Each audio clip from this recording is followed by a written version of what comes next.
It's been good. I mean, I'm happy for him. You know, he decided to be out here at practice, touching bodies, able to go at him a little bit, and him coming at us. So it was fun. It's a fun practice today. What was that competitive like? Pat, you out there?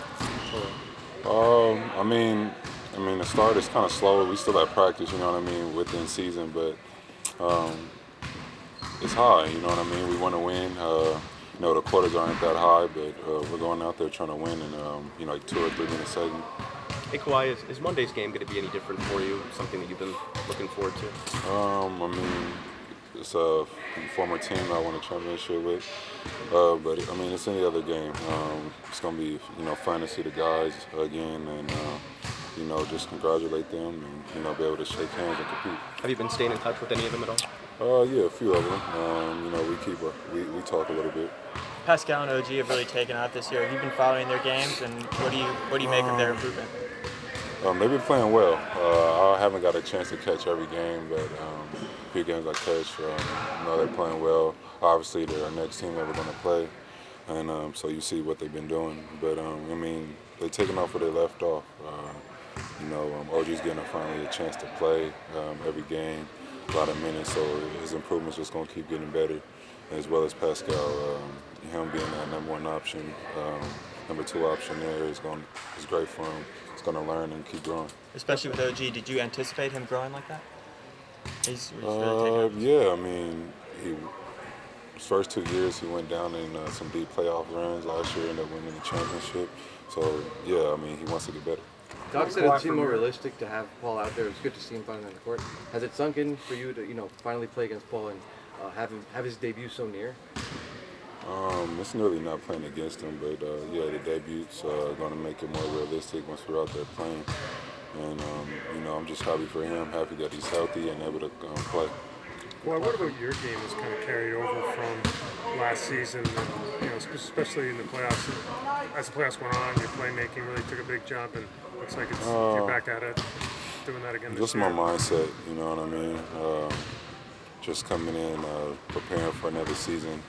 Having the confidence that, I have 2 under my belt, man. So, I'm able to do it, you know what I mean? So it's about just challenging myself to get better, wanting to do it over and over and over again. And, that's pretty much it. Right. Has the decision to come home been fulfilling and what you thought it would be so far?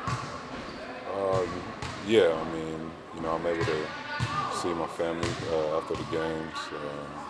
I'm in Southern California, beautiful weather. I'm at my house. So everything's been good. It's season mode right now. Your ability to block out the noise is rather unique for some athletes. How important has that been to adapt to these kind of circumstances? I think it's just how it was brought up. Never really read the newspaper articles. Just focused on my game. It wasn't for me too. I came from not being ranked to going to a D1 scholarship and then drafted in the NBA. So outside noise doesn't mean anything to me.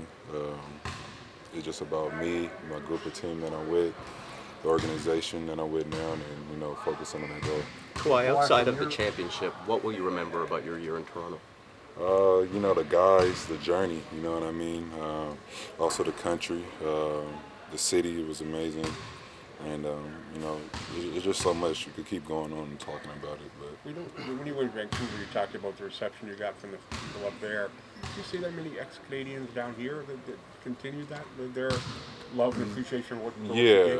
I was just telling someone the other day, it's shocking to me how many Canadians do live here in America or just visiting, just walking around, people saying I'm from Toronto or be from, Winnipeg or these different cities in Canada. And, you'll never know unless you, go play out there, I guess, and then they recognize your talent for playing with the Raptors. Did your experience there, was it better than you kind of anticipated going into it? Obviously, the basketball side worked out great, but the whole time you had, was it more than maybe you thought it would be when you got traded there? I never went in with a negative mindset, and playing with Corey Joseph and San Antonio, him being from that area in Toronto, I knew what the city kind of brought, you know, just going out there, playing games, hanging out with him and his friends, him taking me and showing me the city.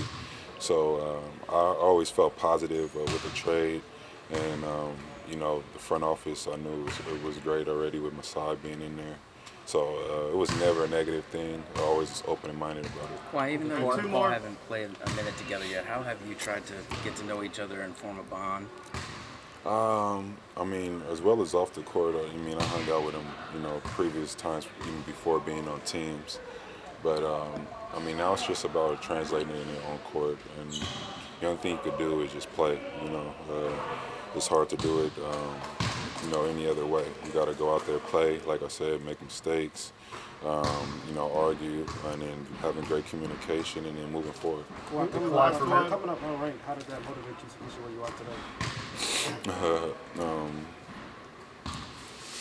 I mean, I just had a focus, you know what I mean? You know, I always play with it with high talented players that were ranked, and I just kept a focus level and, you know, just kept my mind on my goal was to get into college first, get that scholarship, and then once I got that completed, then, you know, I had my eyes on NBA. So I just kept working and working on my weaknesses, really. All right, thank you. Thanks, Blake.